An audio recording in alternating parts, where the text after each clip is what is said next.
Depuis la réalisation de ce film, le nombre des soldats français tués au Sahel vient encore de s'alourdir avec la mort, il y a quelques semaines, du caporal-chef Maxime Blasco.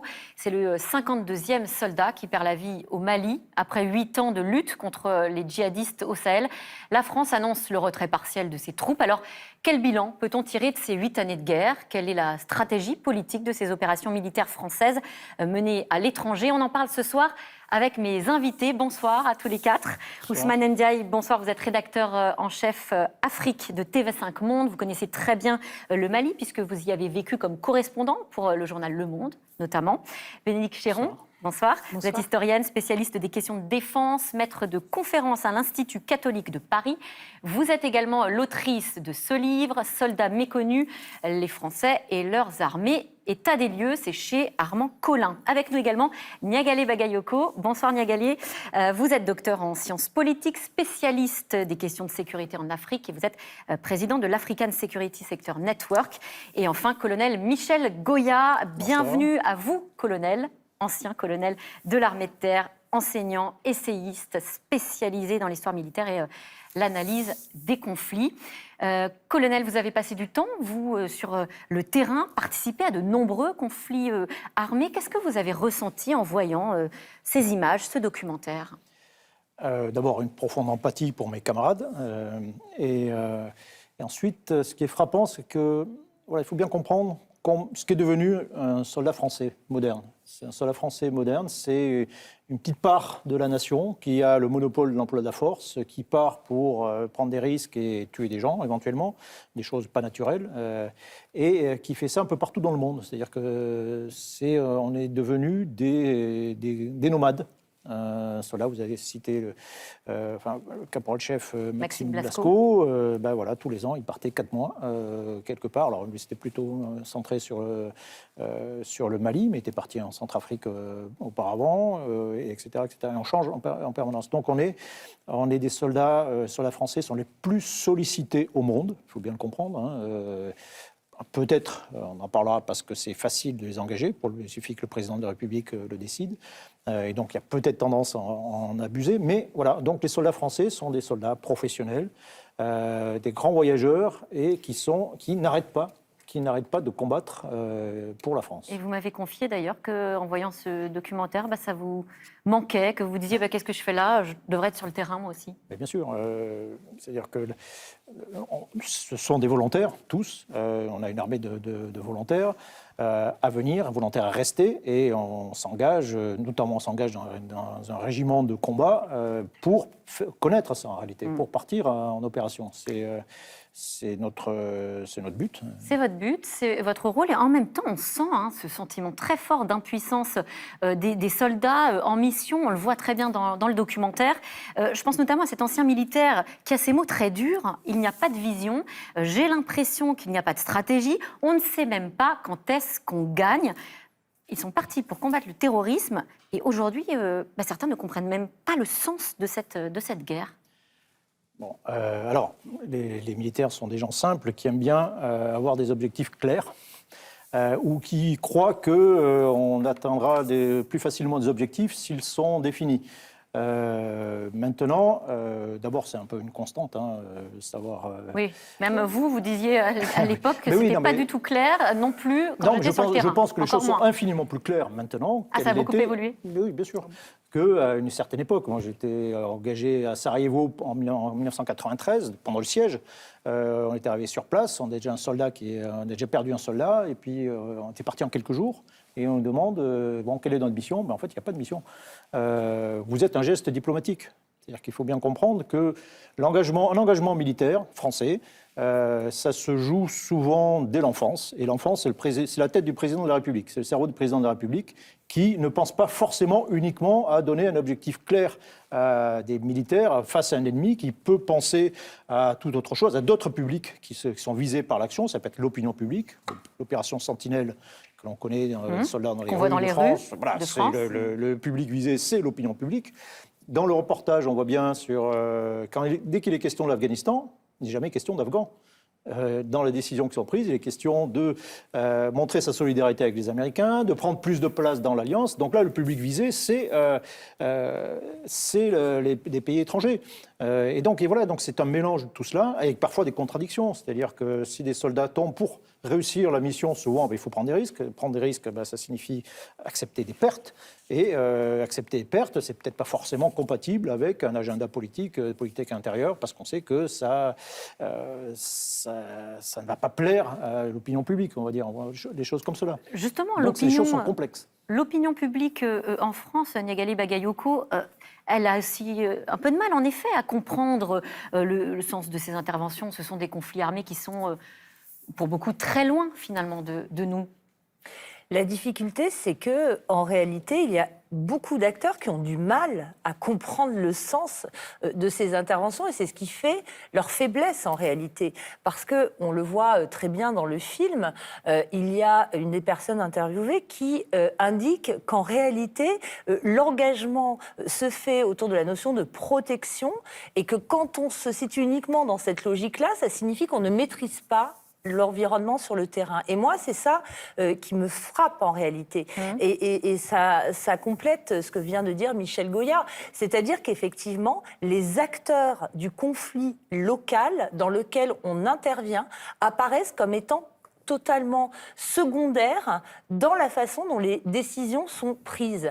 Alors que justement, c'est malheureusement très souvent à ce piège-là que se trouvent confrontées les interventions dont on parle dans ce documentaire. Et on voit à quel point d'ailleurs ça peut être difficile de se faire accepter dans les pays même où on est en opération.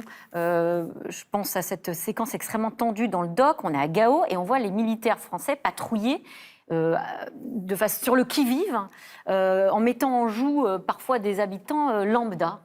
Pourtant, ils étaient des héros. Ils sont arrivés en libérateurs. Ils sont arrivés en héros en 2013. 8 ans plus tard, on en arrive à ces scènes-là. On parle de la question du sens. Je pense qu'il faudrait avoir peut-être le courage de se le poser pour que l'opinion publique comprenne le sens de ces guerres-là. Est-ce qu'elles ont du sens? Moi, c'est la question que je me pose. Tant elles sont porteurs de contradictions. La situation aujourd'hui est intenable. Je ne suis pas sûr aujourd'hui que la France ait vocation à mener ces guerres qu'elle mène. Je ne suis pas sûr que du point de vue des principes fondatrices de la guerre, que ces guerres soient légitimes. Je m'explique. On ne peut pas dire aux Afghans, on vient apporter des valeurs de démocratie, construire un État, etc., et soutenir les régimes qui sont succédés comme celui de Karzai, qui ont mis l'État à genoux, qui sont des États prédateurs, qui ont maintenu les Afghans dans des formes de domination inacceptables. Donc ça brouille le sens de la guerre. On s'engage au nom des valeurs que nous portons, que la France porte, et que sur le terrain, on se retrouve par réalisme, par peut-être difficulté, à s'allier avec des contre-valeurs qui font de la guerre. C'est la même chose au Sahel. Nous menons des guerres, oui, il faut arrêter la barbarie, il faut arrêter les djihadistes. La lutte contre le et en même temps, la réaction du président Macron hier le dit, pour une fois que c'est dit, on travaille avec un régime qui est illégitime, qui est issu de deux coups d'État. Hier, le président Emmanuel Macron a parlé d'un régime illégitime au Mali. On va y revenir, parce qu'effectivement, ça pose de nombreuses questions. Bénédicte Chéron, ce que vous dites finalement, c'est que les soldats eux-mêmes ont bien le sentiment d'être incompris sur le terrain. Alors oui, mais ça, c'est quelque chose d'un peu structurel dans l'histoire militaire. C'est-à-dire le fait que des militaires qui font la guerre aient l'impression que les responsables politiques qui décident de la guerre et que leurs concitoyens à l'arrière, comme on disait autrefois, ne comprennent pas ce qu'ils vivent, ça a toujours été le cas et c'est un peu quelque chose d'irréductible. C'est-à-dire que de fait, l'expérience de la guerre est intransmissible. On peut la donner à sentir, on peut donner à voir ce que vivent une part des militaires français, mais on ne peut pas la transmettre complètement. Donc ce sentiment d'incompréhension, il ne va jamais être aboli complètement. Après, ce qu'on constate dans l'histoire, c'est que ce sentiment d'incompréhension que ressentent un certain nombre de militaires, et probablement pas tous, il est toujours accentué quand ils ont l'impression que ce qui est raconté sur eux, chez eux en particulier, ne correspond pas à ce qu'ils vivent. Et plus il y a un écart fort, plus ce sentiment d'incompréhension est accentué. Et ça peut être raconté dans la vie quotidienne, c'est ça Michel Goya disait tout à l'heure que c'est beaucoup plus clair aujourd'hui que ça ne l'a été. C'est vrai qu'on parle beaucoup plus des guerres françaises aujourd'hui en France qu'on a parlé des opérations extérieures françaises dans les années 70 et 80 et encore 90, où il faut se rendre compte qu'il y avait énormément de militaires engagés à l'extérieur, pas autant qu'aujourd'hui, mais énormément, avec des morts, des blessés, des combats. Et en fait, c'était quelque chose dont on parlait très peu en France, vraiment, qui était très tu, à part quelques parenthèses sur quelques batailles, quelques opérations, quelques actes, quelques faits d'armes. On en parle beaucoup plus aujourd'hui, mais il reste toujours cette difficulté à avoir des représentations qui sont variées. Des représentations claires aussi. Des représentations qui sont claires et puis une parole politique aussi qui soit pédagogique, c'est-à-dire qui soit compréhensible par les Français, mais compréhensible ne voulant pas dire abusément simplificatrice. C'est-à-dire que déclencher une opération en disant on va lutter contre le terrorisme, on comprend pourquoi un chef de l'État peut le faire sur le terrain intérieur français en 2013 et qui plus est après 2015. Simplement, ça donne une représentation de l'ennemi qui n'existe pas. C'est-à-dire que les Français ne savent pas contre qui se battent les militaires, parce que se battre contre le terrorisme, ça ne veut rien dire. Il y a des groupes armés qui utilisent des méthodes terroristes, mais pas seulement, et qui sont porteurs d'un projet politique. Et en fait, cet affrontement-là, cette opposition entre deux projets politiques, elle n'est pas vraiment racontée par ceux qui engagent ces opérations. Et ça n'aide pas forcément les militaires, effectivement, qui mènent ces opérations à se sentir reconnus, parce qu'eux savent qu'ils sont pris dans un rapport de force politique. C'est la définition de la guerre, c'est le rapport de force politique qui, à un moment ou à un autre, va utiliser la force armée et la violence. Mais si ce n'est pas raconté, de fait, si les Français ne comprennent pas ça, les militaires ne peuvent pas complètement se sentir compris. Alors après 8 ans de guerre au Sahel, la France vient d'annoncer le retrait partiel de ses troupes à partir de janvier. Cette guerre, elle est loin d'être gagnée. Pourquoi partir maintenant ? Enfin, moi, je ne suis pas sûr que la doctrine soit plus claire aujourd'hui, en tout cas du point de vue politique, peut-être sur le reste. Nicolas Sarkozy, François Hollande, tous sont arrivés avec un projet politique en nous disant on se retire militairement, notamment d'Afrique. Ils n'ont jamais été autant engagés. L'armée française n'a jamais été autant engagée. Donc la ligne n'est pas claire. Quand Sarkozy arrive, on ferme des bases en Afrique, on ferme des bases à Dakar. Emmanuel Macron annonce quand même une partie du retrait des troupes françaises au Mali. On n'imaginait peut-être pas que cette guerre allait durer autant. Il y a eu deux mouvements, je pense. Il a quand même annoncé une augmentation de l'engagement à Pau avant d'annoncer un retrait. Oui, j'ai l'impression que... et ça, je pense que ça se ressent, cette absence de ligne claire. Un coup, on est pour une sorte d'engagement qu'on va maintenir, et un autre coup, on est pour un engagement qui se dessert. Ça brouille les pistes ? Mais je pense que il y a un peu une règle non écrite dans les opérations pour les militaires, c'est de dire, voilà, si ça doit durer plus de 3 ans, c'est qu'on se retrouve impliqué dans un piège. Enlisement. Un enlisement, il faut éviter. Bon. L'opération Serval, donc c'est l'engagement au Mali en janvier 2013. Pourquoi on s'engage ? Déjà, on s'engage un peu par défaut, alors qu'on est effectivement dans une tendance où on est en train de se retirer. Un an plus tard, il n'y a plus de force au Tchad, par exemple. Bon. Et on intervient parce qu'en réalité, on est aussi un peu les seuls dans la région à pouvoir le faire. On a aussi des intérêts, évidemment. Non, je veux dire, l'intérêt principal, de l'Europe. Bien comprendre que la motivation principale d'un engagement français, c'est en être. C'est montrer qu'on occupe le terrain. C'est être à la hauteur du rang de la France, de son statut. Est-ce qu'on aurait dû partir plus tôt ? Est-ce qu'on aurait pu ou dû partir plus tôt ? Je pense qu'on aurait dû. Je pense que, d'un point de vue strictement militaire, l'intervention au Mali en 2013, c'était cohérent. On assume effectivement la guerre avec des objectifs qui sont relativement simples et clairs, de libérer les villes du nord du Mali, de détruire les bases. Voilà. Donc ça, d'un point de vue militaire, c'est ces bases-là qu'on est en train de fermer. Oui, mais il aurait été, à mon sens, préférable de quitter le Mali à ce moment-là. Voilà. Niagale Bagayoko, vous êtes d'accord, vous ? Parce qu'en partant plus tôt, ça veut dire aussi peut-être une situation qui aurait dégénéré plus vite ? Alors, c'est une situation qui, effectivement, a dégénéré. Quoi qu'il en soit. Davantage qu'on veut bien le dire. Et à mon avis, un des éléments qui, malheureusement, reflète très bien cette dégradation de la situation, ce sont les cartes du ministère des Affaires étrangères et de l'Europe actuellement, français. c'est ça, les cartes qu'on peut aller vous allez, vous tapez carte de conseil aux voyageurs du ministère de l'Europe et des Affaires étrangères.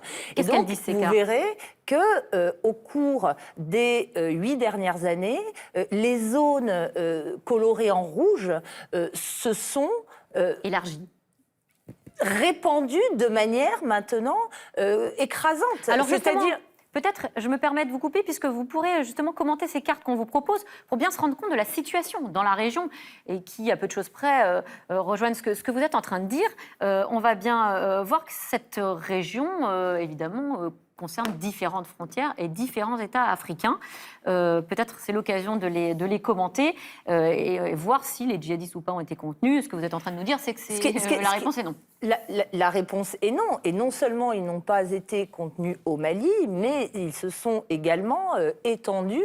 Ils ont étendu leur emprise et leur influence, plus encore que leur emprise territoriale, vers le Burkina Faso, vers le Niger. Et aujourd'hui, de manière croissante, on craint qu'ils ne rejoignent les pays côtiers. Il y a d'ores et déjà une activité repérée assez intense dans le nord des pays comme le Bénin, comme le Togo, comme la Côte d'Ivoire et l'est du Sénégal.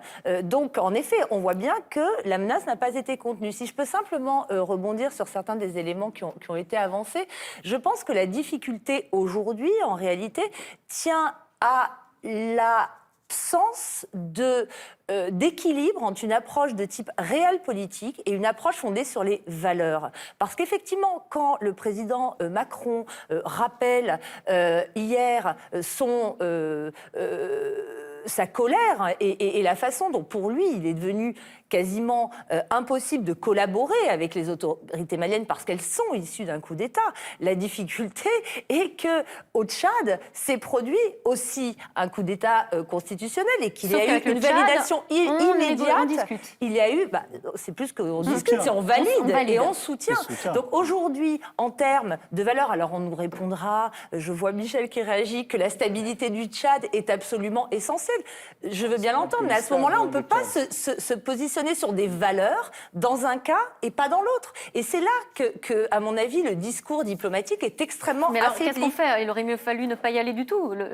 Quel est le constat, du coup, de cette on peut aussi avoir une approche situation-là totalement réaliste, vraiment, où on affirme que pour lutter contre le terrorisme, on est obligé de s'allier avec certains États qui ne correspondent pas à nos valeurs. Mais défendre d'un côté la démocratie et ne pas le faire de l'autre, c'est vraiment ouvrir la boîte de Pandore. Ousmane Ndiaye, vous dites la situation est pire qu'avant. Vous y allez carrément. Vous dites d'abord elle est explosive dans la région, mais c'est encore pire qu'avant l'arrivée de l'armée française. C'est simple. En janvier 2013, quand l'armée française s'engage, c'est une partie qui est un peu plus grande que la France, qui était sous le joug des djihadistes.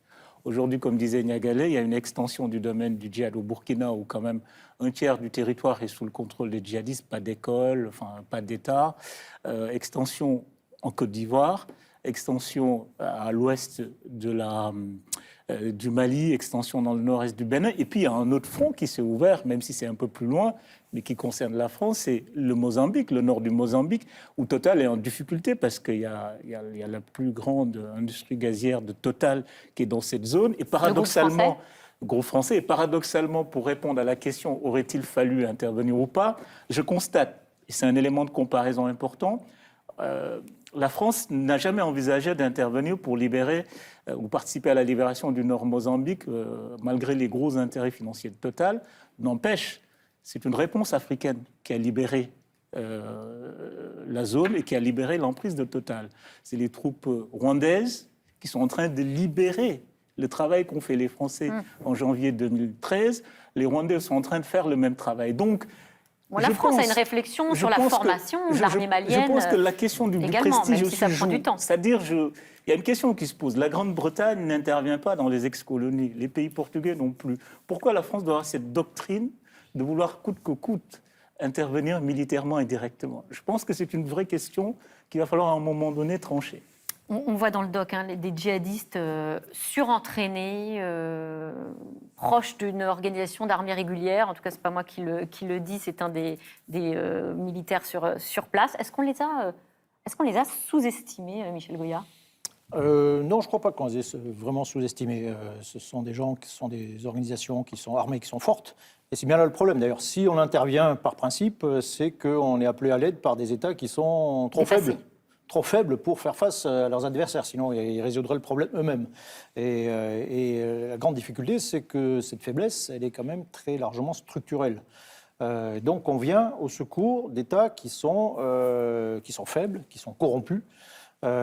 Et en fait, rien ne bouge. Et la grande difficulté, je pense que c'est là où est l'erreur de l'opération Barkhane, c'est de dire, voilà, nous restons, nous assurons une sorte de bouclier. Alors, dans un premier temps, pour protéger la mise en place d'une force des Nations Unies, dont on ne parle pas, mais qui est une totale impuissance, une inefficacité, que pour appuyer l'opération de formation de l'armée malienne. Et puis, quand ces armées, notamment l'armée malienne, sera suffisamment forte, elle viendra nous relever.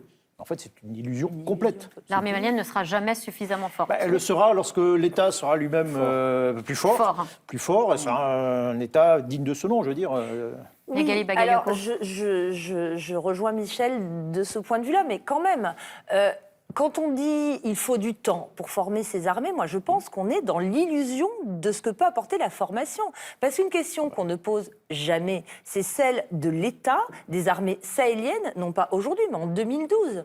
Des armées sahéliennes qui ont bénéficié de la coopération non seulement de la France, mais des États-Unis, mais de l'Afrique. Il y a quand même quelque chose qui n'a pas fonctionné, qui, bien entendu, vient de la faiblesse de ces États, mais qui, à mon avis, vient aussi de la façon dont ces armées ont été formées à des conflits qui ne correspondaient pas avec ce à quoi elles sont aujourd'hui amenées à faire face.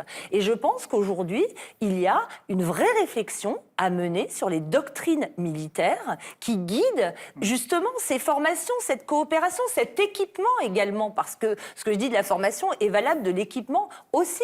Donc aujourd'hui, et le cas de l'Afghanistan incite à cette réflexion aussi, parce que 20 ans de présence de formation... Ah, moi, je pense qu'on est dans une... La comparaison a été régulièrement faite. Moi, je ne suis pas une spécialiste de l'Afghanistan, donc je ne me risquerai pas des comparaisons sur le contexte, mais la comparaison en ce qui concerne les modes d'intervention, et non seulement des militaires, ce qui est l'objet du documentaire, mais des civils également, est vraiment à interroger dans le contexte. Aujourd'hui, je pense qu'on se situe dans une rupture stratégique qui nécessite de repenser effectivement les instruments d'intervention civile et militaire. Vous parlez des manques de moyens. Pour le coup, c'est vrai que dans le documentaire, c'est assez criant, cette réalité, en tout cas, qu'on peut découvrir en tant que civil. On voit ce chef d'état-major qui a ces mots stupéfiants. L'armée, c'est comme une chambre à air tendue à l'extrême, avec des trous partout. Et on se dit, pourvu que ça tienne, les mécaniciens bidouillent avec des rustines. Bénédicte Chéron. Oui, alors là, un peu moins aujourd'hui qu'il y a quelques années, mais c'est le cas quand même. Et il y a de fait, sur le plan des moyens, du matériel, du budget, un rattrapage certain à opérer. Certaines des coupes budgétaires ayant été opérées par certains des politiques qu'on voit dans ce documentaire, d'ailleurs, enfin en tout cas avec leur aval. C'est vraiment cette question, une question qui sort médiatiquement au moment de la seconde partie de l'engagement en Afghanistan entre 2008 et 2012, dont on voit qu'elle est un moment de bascule, en fait, cette partie-là de l'engagement français en Afghanistan sur beaucoup de sujets, sur cette question de ce qu'on va appeler durablement le malaise des armées quant aux moyens.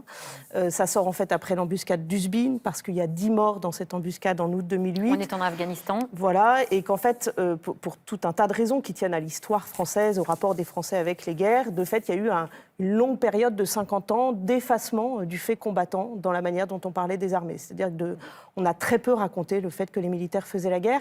Et donc, quand ça arrive avec l'embuscade d'Uzbin, ça crée un électrochoc vraiment national. Les politiques, les chefs militaires et les Français prennent conscience du fossé qui s'est creusé. Alors, les militaires n'ont jamais oublié qu'ils faisaient la guerre, mais il y a une prise de conscience collective et de fait, on se pose aussi la question du matériel, mais on va aussi se poser la question de ce que vivent les militaires au combat.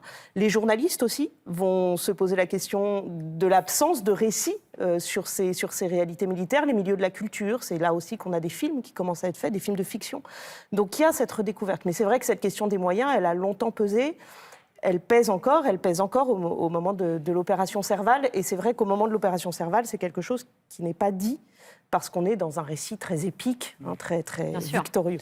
colonel Goya. Oui, c'est-à-dire que c'est la suprême contradiction, c'est-à-dire qu'on s'engage au Mali, puis on va s'engager, on va y rester, on va rester dans la région, on va continuer à combattre, puis on va s'engager en Centrafrique juste après, puis on va s'engager avec l'opération Sentinelle sur le territoire français, puis on va s'engager aussi en Irak et en Syrie, et tout ça alors qu'on réduit les moyens. On réduit les moyens, on coupe les effectifs. 58 000 personnes en moins en 6 ans. Au total, c'était presque 80 000 et sur les 2 plus à mandats. la fin. Mais voilà, donc c'est Bercy, pour l'avoir vécu d'intérieur, dans les états-majors, on luttait beaucoup plus contre Bercy que contre les djihadistes, en réalité. On passait beaucoup plus de temps à savoir comment on allait supprimer les postes qui étaient demandés, etc. Et notre politique a changé en 2015 avec des attentats. D'un seul coup, on a basculé, alors qu'il n'y a pas de raison particulière. Les attentats, ils étaient anticipés, prévus dans le livre blanc de 2013 et les précédents, c'est marqué, oui, il y a de fortes chances, de risques d'attentats en France. Donc, ce qui montre aussi que notre politique, elle n'est pas forcément toujours très rationnelle. Je veux dire, elle est fondée aussi sur des émotions, sur des éléments psychologiques. Alors, depuis, pour répondre à la question, ça va quand même mieux. Mais cette époque, période 2013, 14, 15, on est, après 25 ans de réduction de moyens, on est dans une situation de crise. Et si il n'y avait pas eu les attentats, si on n'avait pas changé de politique, en réalité, notre armée serait dans une situation désastreuse, catastrophique, oui, très clairement. Alors, pour justifier le retrait des troupes françaises, Emmanuel Macron a pris la parole en juin de façon très directe. On l'a entendu dans le documentaire, vous allez l'entendre à nouveau en clair. La France ne peut pas tout faire toute seule. Regardez. La présence durable dans le cadre d'opérations extérieures de la France ne peut pas se substituer au retour de l'État et des services de l'État, à la stabilité politique et au choix des États souverains. Nous ne pouvons pas sécuriser des zones qui retombent dans l'anomie parce que des États décident de ne pas prendre leurs responsabilités. C'est impossible. Ou alors c'est un travail sans fin. Ousmane Ndiaye, est-ce que le désengagement des troupes françaises peut provoquer une sorte d'électrochoc pour l'État malien ? Je ne sais pas, franchement, mais... Vous avez l'air dubitatif. Oui, je suis dubitatif, je crois, parce que toute la question, c'est il faut reconstruire des États. On ne reconstruit pas des États en 2 jours, en 3 mois, en 4 mois, en 6 mois. C'est-à-dire que là, l'État malien tel quel, de toute façon, ce que vous dites, c'est que ça ne sert à rien. Aujourd'hui, l'État malien n'est pas en capacité. Il faut des années, je donne un exemple. Ça fait quand même depuis 2013 où on a un territoire aussi grand que la France, où toute une génération n'est pas scolarisée. Comment on les rattrape ? Comment on rattrape ces générations qui, depuis 10 ans, ne sont pas scolarisées, vivent dans une quasi-misère? C'est des questions très complexes qu'on ne peut pas régler par l'incantation, par... Non, je pense que c'est des processus qui sont très longs. Et ce sont ces mêmes jeunes gens qu'on retrouve parmi les djihadistes. Bah oui, ne serait-ce que manger. La misère est le plus grand producteur de combattants et de djihad. Ils sont très jeunes. Le lit du djihadisme au Sahel, c'est d'abord la misère. C'est pas un hasard que là où le djihad au Sahel prend forme, c'est les espaces les plus faibles, les plus pauvres, où il y a le peu de présence de l'État et les plus isolés. C'est le nord Mali, c'est le nord Burkina, voilà. Donc, la guerre ne peut pas tout régler. Il faut qu'on prenne acte de ça. C'est-à-dire, on demande aux militaires de régler des problèmes qui sont, depuis 1960, depuis les indépendances, on a été incapable, enfin l'Afrique a été incapable, en tout cas au Sahel, de construire des États. Ce n'est pas avec une intervention extérieure qu'on construira des États. C'est un processus qui va être long, malheureusement, et qui est en total décalage, je comprends le président Macron là-dessus, avec l'agenda intérieur. Aujourd'hui, le général Benteja dit une chose très importante dans le documentaire. Il parle de la politique de l'émotion. Oui. Et ça rend une forme d'inégalité où l'armée française, à tous les coups, perdant. C'est-à-dire, aujourd'hui, l'opinion publique française ne peut pas accepter ou n'admet pas 20 morts, 30 morts, etc. Or les djihadistes, nous ne sommes pas égaux face à la mort. Pour un djihadiste, mourir en combattant les Français, il y a un processus idéologique qui fait que et par ailleurs, même dans leur entraînement, effectivement, on le voit très bien dans le film, les drogues qu'ils prennent, etc., font qu'ils ne se comportent pas comme des êtres humains normaux. Donc nous ne pouvons pas, à mon avis, gagner cette guerre. En tout cas, avec les militaires, il faut acter ça. Je pense aussi que la façon dont on attend que les États se redéploient fait fi de la perception des populations vis-à-vis de ces États. C'est-à-dire que si Quelle est la perception aujourd'hui? Si effectivement ces États se redéployaient, contrairement à la mauvaise foi et la mauvaise volonté qui leur est prêtée, les populations verraient plutôt arriver des acteurs davantage prédateurs que protecteurs. Avec un État corrompu, c'est ça? Un État corrompu, Prédateur. un État qui a pu être incarné par des forces de sécurité, en tout cas certaines unités qui se sont rendues coupables de violation des droits de l'homme, avec des juges qui monnaient la façon dont ils rendent la justice. Donc ça, c'est le premier élément. Donc il faut voir à quel type d'État on demande de se redéployer. C'est un État qui est rejeté, et pas uniquement sur un mode et selon une grammaire djihadiste, mais qui est rejeté par différents types d'acteurs. Et c'est le deuxième élément que je voudrais aborder. Quand le président Macron dit qu'il se crée une anomie, moi je ne pense pas qu'on puisse considérer ça. Au contraire, ce qui se joue aujourd'hui, c'est la recomposition des territoires eux-mêmes, qui sont désormais soumis à des modes de gouvernance très locales, extrêmement diversifiés.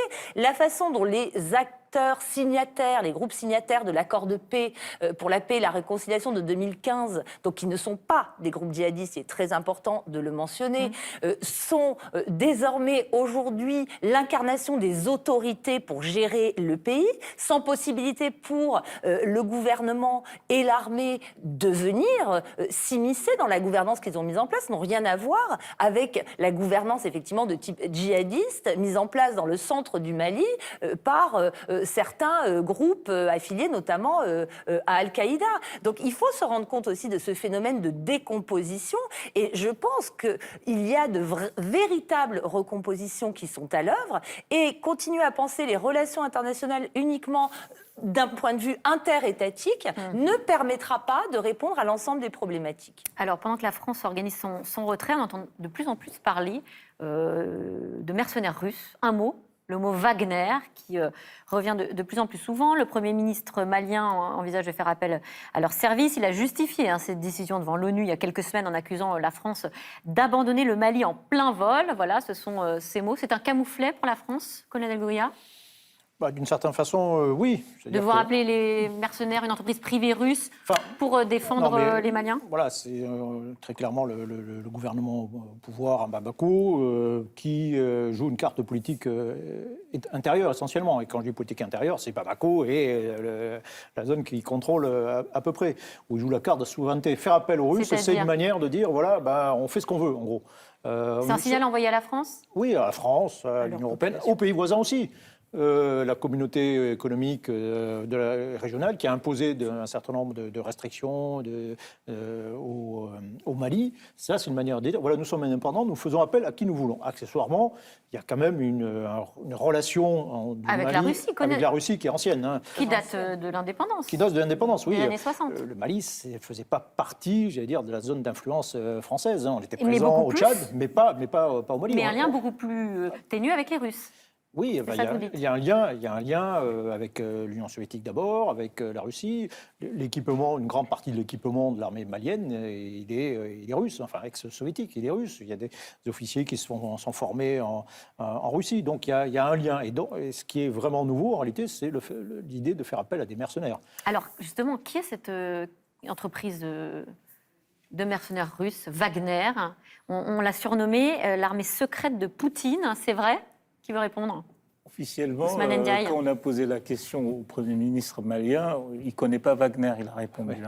On pose la même question au ministre des Affaires étrangères russe à l'ONU. Nous ne connaissons pas Wagner. Donc personne ne connaît Wagner, mais ils sont partout. Ils n'existent pas, mais ils sont partout sur la base de sociétés écrans, avec une présence qui est problématique. Pourquoi ? Qui est problématique parce qu'elle est dans une zone grise. C'est-à-dire, autant une armée régulière intervient, on sait que c'est l'armée française, il y a des règles, il y a le droit international, etc. Et que là où les Russes sont intervenus en Afrique, d'ailleurs, et c'est très intéressant avec le même processus, c'est la Centrafrique. La Centrafrique, les Français décident de quitter, donc fin de Sangaris, parce que la France n'a plus les moyens de supporter l'opération, alors que l'État centrafricain voulait que la France reste, donc ils accusent la France d'abandon, et les Russes arrivent, donc premier territoire conquis. Et on a le même processus au Mali. Mais il faut rappeler qu'au Mali, et c'est là où c'est très intéressant, c'est qu'il y a une réflexion idéologique qui est derrière. Il faut rappeler que le Premier ministre qui initie cette politique, il fait partie des élites maliennes formées en Union soviétique. C'est quelqu'un qui a vécu en Union soviétique, qui a fait une thèse, qui est docteur à l'Union soviétique, qui est rentré, et que quand le Mali a basculé en 91 dans le camp dit démocratique, c'est-à-dire la fin de la parenthèse soviétique, il fait partie des gens qui sont toujours réclamés de cette position politique pro-russe. C'est intéressant parce qu'est-ce qu'on ne va pas se retrouver dans une situation d'incompatibilité totale, de ligne rouge franchie, si les mercenaires russes s'installent, restent. Je cite juste cette phrase d'Emmanuel Macron. C'est une honte et ça déshonore ce qui n'est même pas un gouvernement issu de 2 coups d'État. Il répondait au Premier ministre malien qui accusait donc la France de les abandonner. Florence Parly, la ministre de la Défense, qui nous dit ça revient à s'essuyer les pieds sur le sang des soldats français. On est à 2 doigts de la rupture. Oui, je pense que en réalité, ce qui se produit aujourd'hui est le point culminant d'une dégradation continue des relations diplomatiques entre la France et le Mali, qui ne date pas de cet épisode-là. Et cette notion de ligne rouge a été régulièrement à ne pas franchir, a été régulièrement brandie par la France. À mon avis, de manière bilatérale et privée, notamment en marge des négociations qui ont conduit au sommet de Pau. Et je pense que d'ores et déjà, ce n'est un secret pour personne, les relations étaient très difficiles avec le président élu, Ibeka, réputé proche de la France. Notamment autour de cette question des fameuses négociations à engager ou non avec les groupes djihadistes. Il se trouve que les autorités suivantes, donc davantage civiles que celles auxquelles on a affaire aujourd'hui, ont tenu cette ligne de la négociation. Et il y a eu un échange absolument fascinant, à mon sens, entre le Premier ministre malien et le ministre des Affaires étrangères français, ce dernier indiquant qu'il était hors de question pour la France, que la France allait partir si des négociations se poursuivaient. Et le Premier ministre lui disait, bah oui, mais nous sommes souverains, nous voulons continuer. Mais quoi, les deux sont compatibles ? Eh ben, c'est la question qui se pose aujourd'hui. Et la France est restée, malgré le fait que les négociations se poursuivent, y compris au niveau local, mais sans doute aussi au niveau gouvernemental. Et la question se pose aussi sur cette question des élections qui vont être reportées. Là aussi, c'était une ligne rouge qui est franchie, manifestement également aussi. Donc, est-ce que la France a la capacité de dire oui, je me retire aujourd'hui du jour au lendemain ? Malheureusement, je n'en suis pas persuadée. Eh bien, pour prolonger la réflexion, je vous propose quelques conseils de lecture pour aller plus loin. Michel Goya, s'adapter pour vaincre. Comment les armées évoluent. C'est aux éditions Perrin. Bénédicte Chéron, je rappelle le titre de votre livre, Le soldat méconnu, les Français et leurs armées, état des lieux. C'est aux éditions Armand Collin. Et puis pour revoir le documentaire en replay, Le prix du sang, 20 ans de guerre française et notre débat, et bien sûr, vous pouvez aller sur le replay de France Télévisions. Voilà, c'est la fin de cette émission. Merci à vous 4 d'être venus ce soir. Merci à vous et je vous souhaite une belle soirée sur France 5.